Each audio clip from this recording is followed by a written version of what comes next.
Table top machine தான். இது old machine. நம்ம கடையில் இப்போ எக்ஸ்சேஞ்ச் வந்துருக்கு. நல்ல கண்டிஷன் தான் இருக்குது. இது வெளில கிடைக்காது நம்மளுக்கு.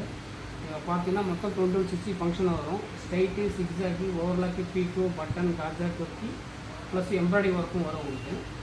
பாருங்கள், மிஷின் நல்ல கண்டிஷன் தான் இருக்குது. துணிக்கடைக்கு நம்ம விவசாயி போகுது பாருங்கள். ஆல்ரெடி சிக்ஸாக்கு மற்ற தையல் எல்லாமே நான் போட்டு வச்சுருக்கேன். நம்ம பீக்கப் பண்ண போகிறோம். சிக்ஸாக் வச்சு பீக்கப் பண்ணுறோம். ஷால்லாம் வருதுங்களா பாருங்கள், எவ்வளோ அருமையாக பண்ணியிருக்கேன் பாருங்கள். பீக்கப் தையல் பாருங்கள், ஓவர்லாக் அடிக்கணும். இது நமக்கு 2160 ஃபங்க்ஷனாக வரும் இந்த மிஷினில். ஸோ ஃபஸ்ட் டைம் நான் சேனல் பார்க்க லைக் பண்ணுங்கள், ஷேர் பண்ணுங்கள், மறக்காமல் சப்ஸ்கிரைப் பண்ணுங்கள். நன்றி, வணக்கம்.